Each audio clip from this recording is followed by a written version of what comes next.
I used to think I was a good gardener because I could enthusiastically do a lot of manual labor.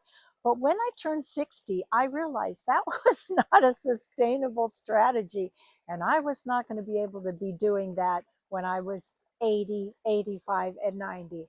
So in this video, I'm going to share with you 5 strategies that I have either implemented or seen friends implement so that we can still be gardening the way we want when we're 85, 90, and beyond. So let's talk. Number 1, let go of pots of annuals and beds overflowing with annuals in favor of flowering shrubs, perennials, even conifers. Right now, you probably have the energy and it's fun and exciting to go to the nursery every spring, buy flats of annuals, pony packs, 6 packs, and plant them in mass. But think about it. Do you really want to be doing that when you're 80? I look at it this way. Planting annuals in pots and in beds is a temporary thing. Planting flowering shrubs is a permanent thing. And 20 years from now, if I spend 1 hour in my garden, do I want to be walking around with a cup of coffee looking at all the blooms that I have? Or do I want to be worried about time to pull something out, refresh the bed, go back and replant it? That vicious cycle. Start letting go of annuals in favor of flowering shrubs and permanent plants that will require very little work as you age. A quick little thank you for watching my video. I am giving away 2 of my garden design linen aprons. All you have to do to enter is leave me a comment. Which of these tips from this video are you going to use first? Then a week from now, on January 10th, I'll randomly pick 2 winners from the comments. I've got all the details in the description below. Thanks so much for being part of my community. Now, let's get back to the tips.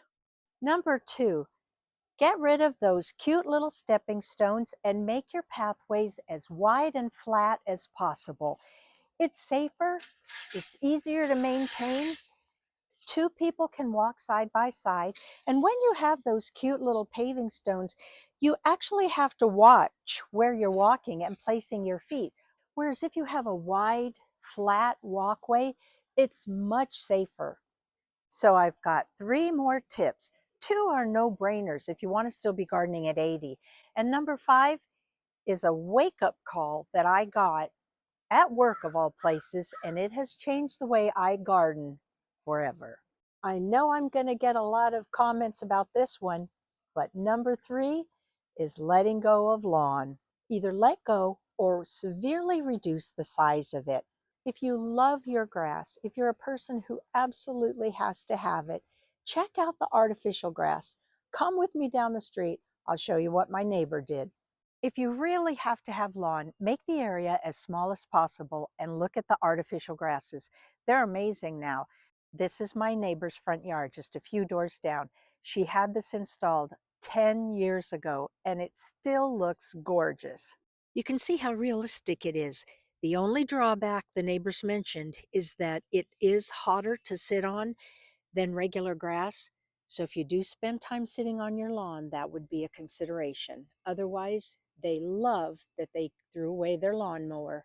Number 4 is to add more seating. I've got chairs pretty much sprinkled around my garden in the areas that I spend the most time in. So I've got a chair here, I've got one by the pond, I've got one over by my big table. So the idea would be go around your garden, identify the areas where you spend the most time, and find a chair or a bench or even a big rock. Provide some kind of creative seating that you would enjoy looking at, but you'll really appreciate 5, 10, 15 years down the road. Number 5, no more old school gardening with bare hands. I had a very jarring experience when I had to be fingerprinted for work. Up until then, I just gardened with my bare hands. You see people do it all the time. You might be doing it yourself.